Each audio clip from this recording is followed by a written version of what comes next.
Um pouco da história de São João de Deus. Comemoramos o seu dia em 8 de março.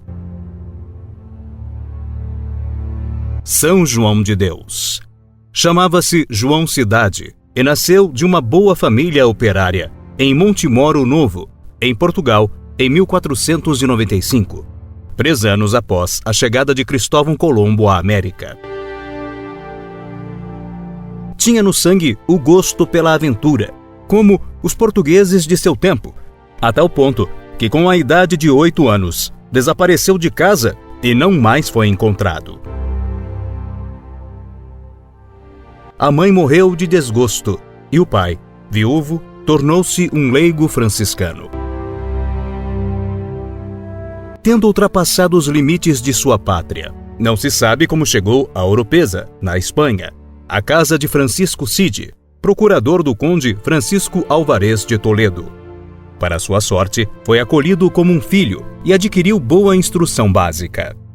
Ele correspondeu a tanta confiança, fazendo toda espécie de trabalhos segundo as necessidades da família, cuidando do rebanho, soldado, supervisor do pessoal da propriedade do conde.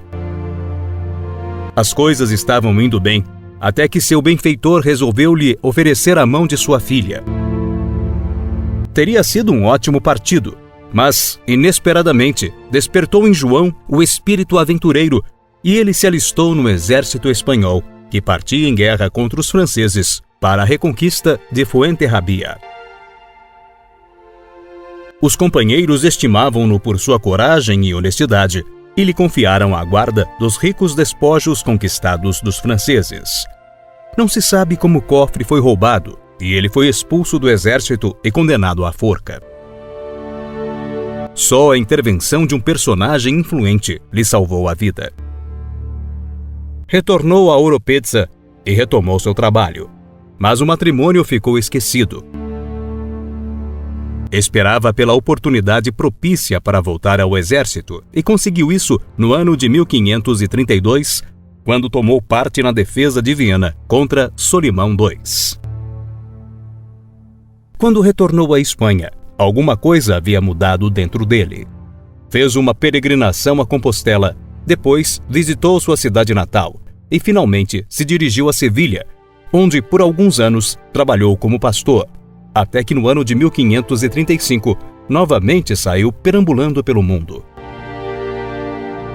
Foi para Ceuta, na África, e aí trabalhou como servente de pedreiro nas fortificações dessa cidade portuguesa.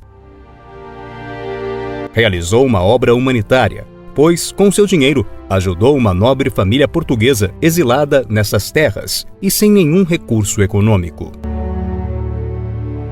Depois de 3 anos, trabalhando como pedreiro, partiu para uma nova meta, Gibraltar. Com o dinheiro que tinha guardado, tornou-se comerciante de livros, andando pelas ruas e subúrbios da cidade. Permaneceu em Gibraltar por pouco tempo e em seguida foi para Granada, onde abriu uma verdadeira e própria livraria. Em Granada, no dia 20 de janeiro de 1539, após ter escutado uma pregação do beato João d'Ávila, decidiu começar vida nova. Seu fervor de neoconvertido impressionou negativamente a população da cidade, que o tomou por louco e o internou em um hospício. Aí, ele se deu conta da situação fora do normal em que eram tidos os doentes mentais e decidiu, em seu coração, fazer alguma coisa. Assim que saiu do hospício, foi em peregrinação ao santuário de Nossa Senhora de Guadalupe, pois desejava que a Mãe Celeste lhe fizesse conhecer com mais clareza se seus planos vinham de Deus. Retornando a Granada, começou a cuidar dos enfermos. Primeiramente, cuidou dos enfermos na entrada de um palácio nobre, depois em uma casa mais confortável e, finalmente, fundou um autêntico complexo hospitalar. O bispo do local lhe sugeriu usar um hábito que, mesmo não sendo usado entre os religiosos, torná-lo-ia conhecido como pessoa consagrada a Deus. João aceitou, pois desse modo sua obra não parecia mais como exótica iniciativa pessoal, mas como obra da igreja, dando-lhe maior crédito para obter fundos. O bispo, por sua vez, por sua própria conta, quis oficializar o nome que jamais o povo lhe tinha dado: João de Deus. Em 1548, fundou outro hospital em Toledo e depois foi a Valladolid para se encontrar com Felipe II, regente da Espanha, e sua corte. Estava cheio de dívidas e não podia pagá-las com a simples ajuda do povo.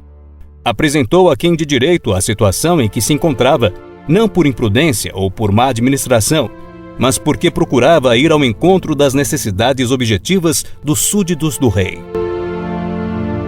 Quando João pedia esmolas, dizia sempre: "Fazei o bem, irmãos, a vós mesmos", para recordar a cada um que quem dá aos pobres empresta a Deus. Daí o nome Fate Bene Fratelli, dado aos seus filhos espirituais. Na verdade, ele não pensava em fundar uma ordem ou congregação religiosa. Os seus colaboradores eram leigos que queriam cuidar dos enfermos como ele. Os primeiros foram dois inimigos obstinados que João tinha reconciliado. A eles, aos poucos, foram se juntando outros, e João os chamou simplesmente de irmãos hospitaleiros. Quando morreu, aos 18 de março de 1550, não deixou nenhuma regra escrita, somente algumas cartas. O desenvolvimento das fundações e dos colaboradores, depois de sua morte, impeliu a Santa Sé a dar aos Fate Bene Fratelli uma regra e uma estabilidade jurídica. João de Deus, porém, não é lembrado somente por sua santidade, mas também pelas intuições extraordinárias que teve a respeito da saúde. Naquele tempo, os hospitais eram ao mesmo tempo asilos para os idosos abandonados, refúgio para os peregrinos sem casa e abrigo para os doentes que ninguém queria ter em casa. Frequentemente, os indigentes, também os enfermos com doenças contagiosas, eram literalmente amontoados sobre leitos improvisados, e quem entrava no hospital corria o risco de ser contaminado por outras doenças mais graves. João organizou seus hospitais por repartições, segundo as várias doenças, e a cada enfermo era dado um leito limpo e bem arrumado. Partindo do Evangelho, que em cada enfermo se revela o rosto sofredor de Cristo, ele quis dar a cada enfermo uma assistência personalizada que não se limitava a ministrar remédios, mas estabelecia um relacionamento humano de confiança recíproca com cada um. Ainda mais revolucionária foi sua obra com os doentes mentais. Eles eram considerados como endemoniados e frequentemente presos e punidos. João, tendo experimentado na sua pele certos maus tratos, decidiu que, em seus hospitais, os dementes fossem tratados simplesmente como pessoas doentes psiquicamente, portanto, com mais necessidade de afeto humano, ou melhor, deveriam ser amados mais do que os outros e jamais castigados ou encarcerados. A seu respeito, foi escrito justamente que na assistência hospitalar mereceu um lugar que jamais poderá ser esquecido nos séculos.